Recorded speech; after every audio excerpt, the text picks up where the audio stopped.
അസ്സലാമു അലൈക്കും വറഹ്മത്തുള്ളാഹി തആല വബറകാതുഹു. അൽഹംദുലില്ലാഹി വസ്സലാത്തു വസ്സലാമു അലാ അഷ്റഫി റസൂലില്ലാഹി വഅലാ ആലിഹിൽ ഫായിസീന ബിറിദല്ലാഹി. അമ്മാ ബഅദ്. ഏറെ ആദരവും ബഹുമാനവും നിറഞ്ഞ എൻ്റെ ശബ്ദം ശ്രവിക്കുന്ന നല്ലവരായ സഹോദരി സഹോദരന്മാരെ, അല്ലാഹു സുബ്ഹാനഹു വ തആല ഞാൻ പറയുന്നതും നിങ്ങൾ കേൾക്കുന്നതും ഒരു സാലിഹായ സൽക്രമമാക്കി അല്ലാഹു നമ്മിൽ നിന്നും സ്വീകരിക്കട്ടെ. ഒരുപാട് ആളുകൾ ദുആ കൊണ്ട് വസിയത്ത് ചെയ്തിട്ടുണ്ട്. അവരുടെയൊക്കെ സദുദ്ദേശങ്ങൾ അല്ലാഹു സഫലീകരിച്ചു കൊടുക്കട്ടെ. സഹോദരങ്ങളെ, പരിശുദ്ധ ഖുർആനിൽ ഒരു ആയത്തുണ്ട്. നമ്മളൊക്കെ പലപ്പോഴും അത് കേട്ടിട്ടുള്ളവരായിരിക്കാം. പക്ഷേ അതിൻ്റെ നേട്ടങ്ങൾ എന്തൊക്കെയാണെന്നറിഞ്ഞാൽ, അത് എന്തിനു വേണ്ടിയാണ് ഓതുന്നത് എന്നറിഞ്ഞാൽ, അത് നമ്മുടെ ജീവിതത്തിൽ നിന്ന് നാം ഒരിക്കലും ഒഴിവാക്കില്ല. ഏതാണെന്നറിയില്ലേ? പരിശുദ്ധ ഖുർആനിലെ സൂറത്തുൽ ബഖറയുടെ 255 ആയത്താണത്. പ്രവാചകർ പഠിപ്പിച്ചു, എല്ലാത്തിനും നേതാവുണ്ട്. ഖുർആനിൻ്റെ സൂറത്തുകളുടെ നേതാവ് എന്ന് പറയുന്നത് സൂറത്തുൽ ബഖറയാണ്. ആ ബഖറ സൂറത്തിലെ 255 ആയത്ത് നോക്കിയാൽ നമുക്കറിയാം, അത് ആയത്തുൽ കുർസിയാണ്.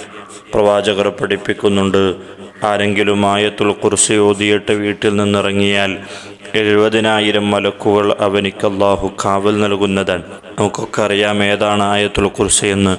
അല്ലാഹു ലാ ഇലാഹ ഇല്ലാ ഹുവൽ ഹയ്യുൽ ഖയ്യൂം ലാ തഅഖുദുഹു സനത്തും വലാ നൗം ലഹു മാ ഫിസ് സമാവാതി വമാ ഫിൽ അർള് മൻ ദല്ലദീ യശ്ഫഉ ഇൻദഹു ഇല്ലാ ബിഇദ്നിഹി യഅലമു മാ ബൈന അയ്ദീഹിം വമാ ഖൽഫഹും വലാ യുഹീതൂന ബിശൈഇൻ മിൻ ഇൽമിഹി ഇല്ലാ ബിമാ ശാഅ വസിഅ കുർസിയ്യുഹു സമാവാതി വൽ അർള് വലാ യഊദുഹു ഹിഫ്ളുഹുമാ വഹുവൽ അലിയ്യുൽ അദീം എന്ന് പറയുന്ന ഈ ആയത്ത് ഓതിയാൽ 70,000 മലക്കുകൾ നമുക്ക് പ്രൊട്ടക്ഷനായി നമ്മുടെ കൂടെ ഉണ്ടാകുമെന്ന് പ്രവാചകർ പഠിപ്പിക്കുകയാണ്.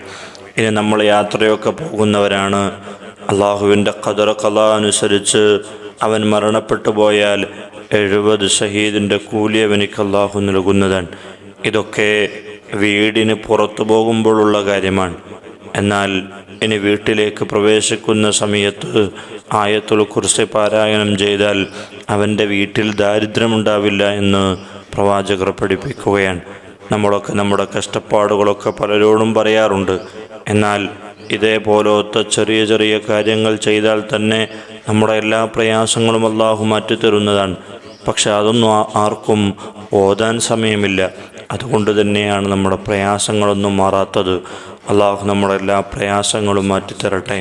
നമ്മുടെ പ്രയാസങ്ങളൊക്കെ മാറാൻ വെറും 2 മിനിറ്റ് കൊണ്ട് നമുക്ക് ഓതാൻ പറ്റുന്നതേ ഉള്ളൂ. അത് നാം ഓതുക. എന്താണ് ഇത്രത്തോളം ഇതിന് പ്രത്യേകത ലഭിക്കാൻ കാരണം? അള്ളാഹുവിൻ്റെ പേര് പ്രത്യക്ഷമായും പരോക്ഷമായും ഏറ്റവും കൂടുതൽ, അഥവാ 18 തവണ ഈ ആയത്തിൽ പ്രതിപാദിച്ചിട്ടുണ്ട് എന്ന് മാത്രമല്ല, മറ്റു ചില അഭിപ്രായം ഇസ്മുൽ ആളം ഈ ആയത്തിൽ പറഞ്ഞിട്ടുണ്ട് എന്നാണ്. അഥവാ അൽ ഹയ്യുൽ ഖയ്യൂം എന്ന് പറയുന്ന 2 ഇസ്മുകൾ ഇസ്മുൽ ആളമാണെന്ന് മഹാന്മാർ പഠിപ്പിക്കുന്നുണ്ട്. അതുകൊണ്ടാണ് ഈ ആയത്തിന് ഇത്രയേറെ മഹത്വം ലഭിക്കാൻ കാരണം. പ്രവാചകന്മാരുടെയൊക്കെ പ്രയാസ സമയത്ത് അവർ ഈ 2 ഇസ്മുകളാണ് പറഞ്ഞത് എന്നും അതാണ് ഇത്രയും മഹത്വമെന്നും മഹാന്മാർ പഠിപ്പിക്കുന്നുണ്ട്.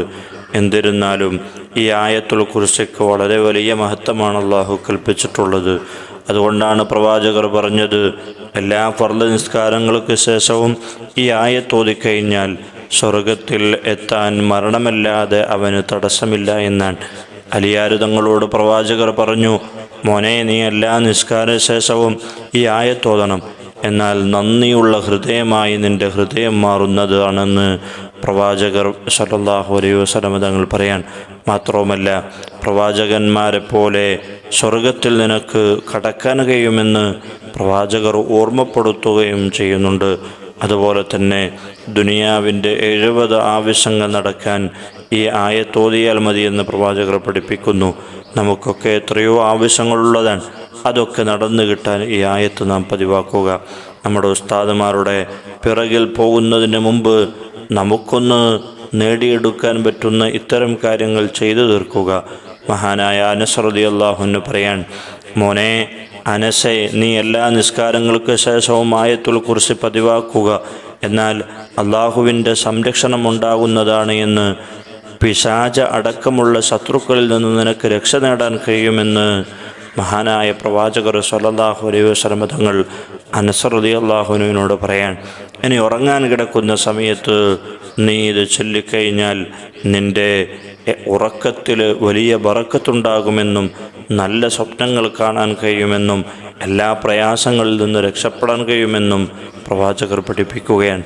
ഇനി ഉറക്കത്തിൽ മരണപ്പെട്ടു പോയാലോ നേരെ സ്വർഗത്തിൽ അവനിക്ക് കടക്കാൻ കഴിയുമെന്നും മഹത്തുക്കൾ പഠിപ്പിക്കുന്നുണ്ട്. വലിയ മഹത്വമുള്ള ആയത്താണ്. അതുകൊണ്ട് അത് പാരായണം ചെയ്യുമ്പോൾ വൃത്തിയായി തജ്വീദോടുകൂടെ നാം പാരായണം ചെയ്യുക. ഇനി ഒരാൾക്ക് അങ്ങനെ സാധിക്കുന്നില്ലെങ്കിൽ പരമാവധി ശ്രദ്ധിച്ചുകൊണ്ട് ഈ ആയത്ത് നാം പതിവാക്കുക. അല്ലാഹു സുബ്ഹാനഹു വ തആല നമ്മുടെ എല്ലാ പ്രയാസങ്ങളും അല്ലാഹു മാറ്റിത്തരട്ടെ. നമ്മുടെ എല്ലാ രോഗങ്ങളും അല്ലാഹു ശഫിയാക്കി തരട്ടെ. ദുആ വസിയത്തോടുകൂടെ ബിഫദ്ലി സല്ലല്ലാഹു അലാ മുഹമ്മദ് സല്ലല്ലാഹു അലൈഹി വസല്ലം സല്ലല്ലാഹു അലാ മുഹമ്മദ് സല്ലല്ലാഹു അലൈഹി വസല്ലം അല്ലാഹുമ്മ സല്ലി അലാ മുഹമ്മദ് യാ റബ്ബി സല്ലി അലൈഹി വസല്ലം. അസ്സലാമു അലൈക്കും വറഹ്മത്തുള്ളാഹി തആല വബറകാതുഹു.